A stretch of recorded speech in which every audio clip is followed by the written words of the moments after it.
How you guys doing, and welcome to the Slight Edge book review. My name is Matt Balducci, and what we're going to cover today, guys, is The Obstacle is the Way by Ryan Holiday. So here's what I'm going to do. I'm going to take a minute. I'm going to let you guys actually slow down here. I want you to go to Amazon. I want you to buy the book. Here's why.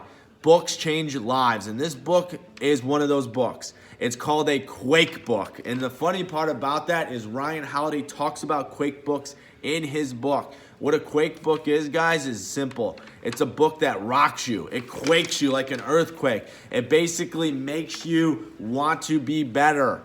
And there's been a lot of books like that I've read over the last decade here, but this book was great. So pick up the book, go order an Audible, do whatever you need to do.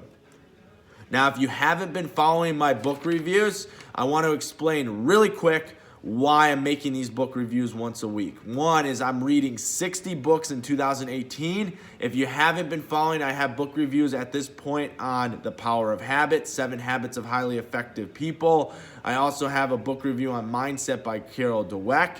There's so many different great books out there, guys, that you can read. Relentless by Tim Grover. But my number one goal, guys, is I want more people to read books. That's my number one goal of this portion of my channel. So hopefully this gets you excited to pick up this book, and hopefully this book gets you excited to read more books.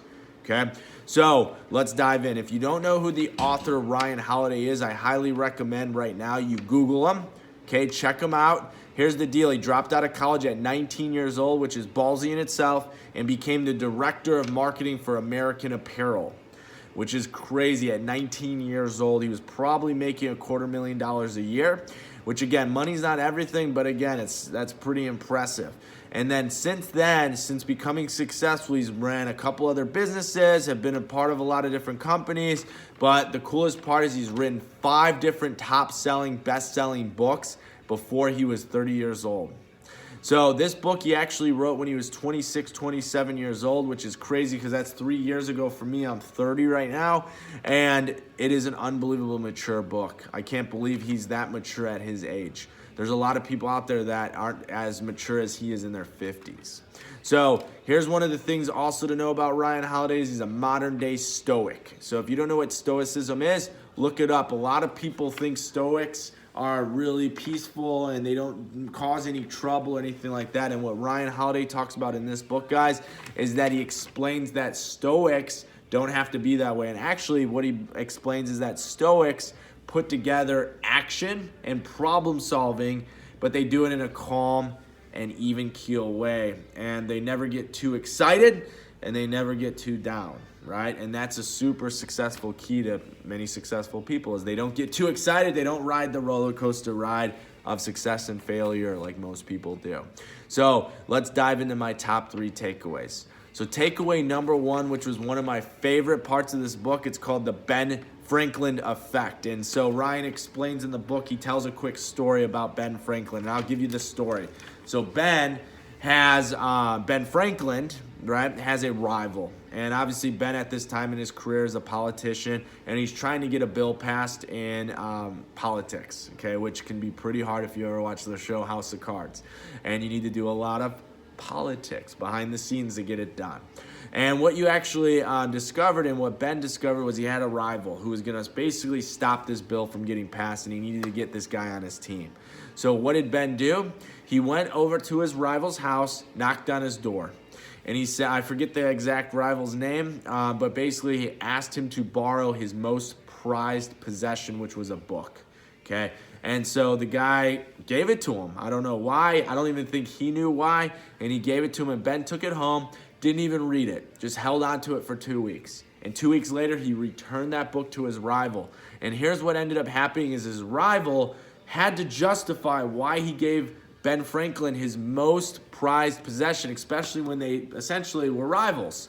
And all of a sudden, psychologically, he created trust, he created likability, and he basically used a cheat code to get the rival to justify why he should help Ben Franklin get his bill passed. And he got the bill passed. Now, How can you use this in life, guys? How do I use it? I actually run a multi-million-dollar business where I teach sales. I have a huge sales force.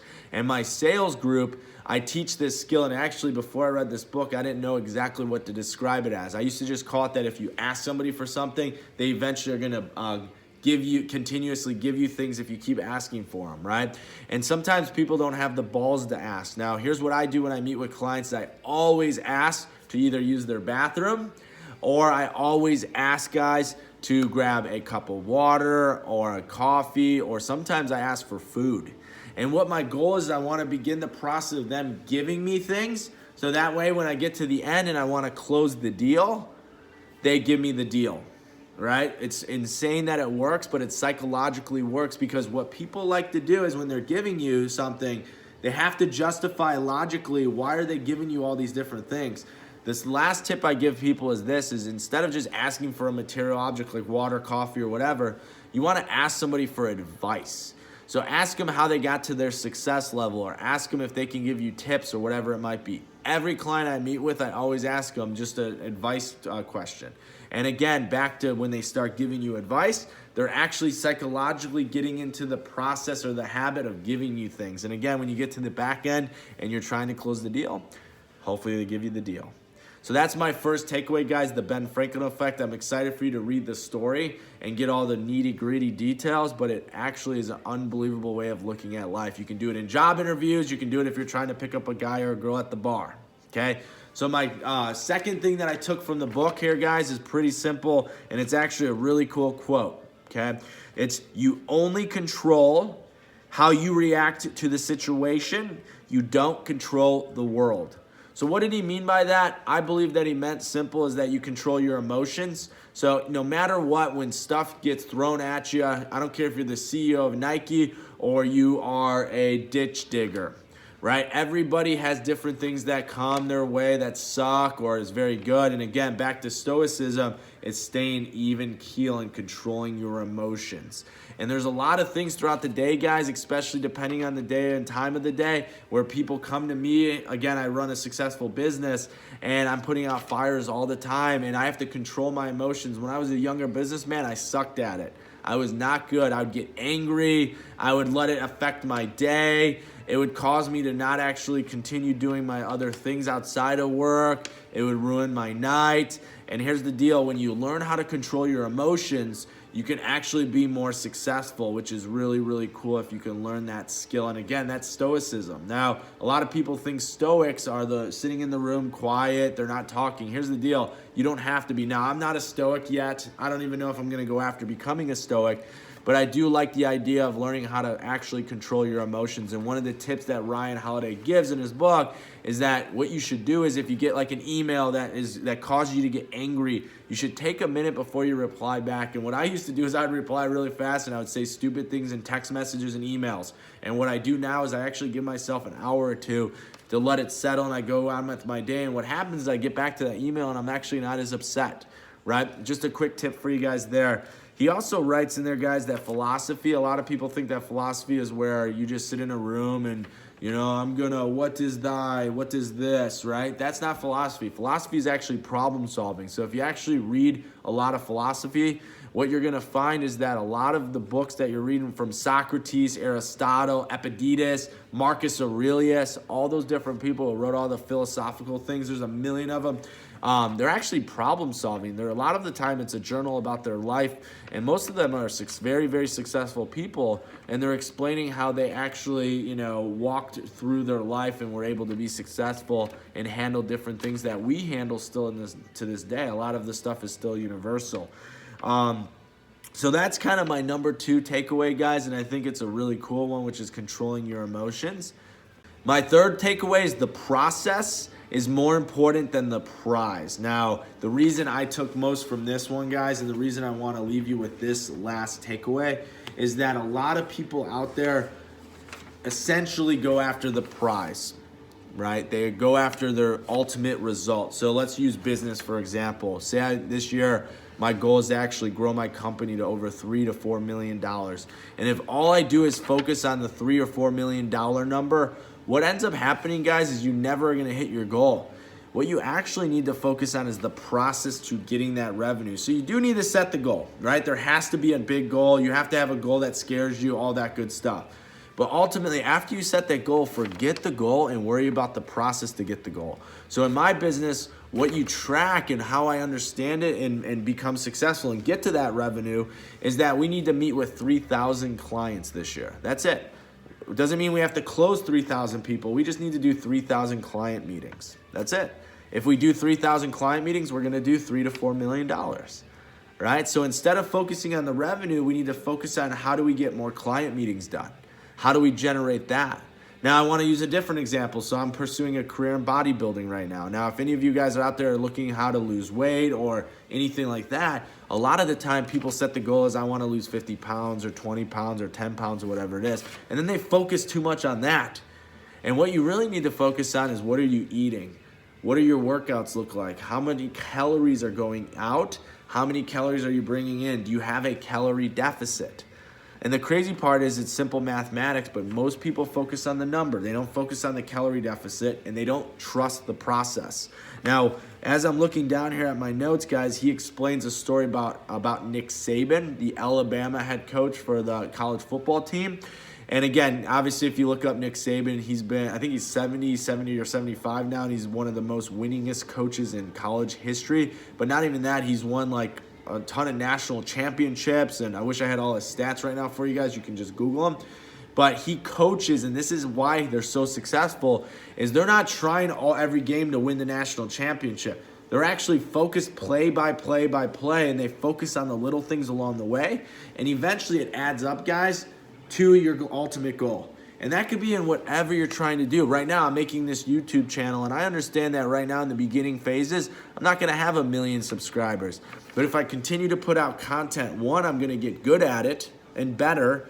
Two, is that eventually people are going to watch it, and some of this stuff like this video right now are going to get watched later on, like 2-3 years down the road, and people are going to go, wow, that's great.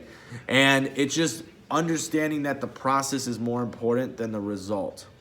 So, again, guys, those are my 3 takeaways. The first one is the Ben Franklin effect. The second one is control your emotion.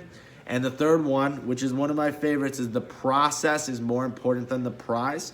Now, I'm going to give you a quick bonus round.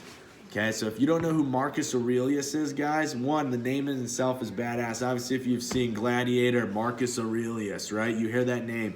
And he was the emperor back in the day, right? I don't have the exact history here, and you can, again, if you don't know who he is, Google him. I'm a big fan of Google.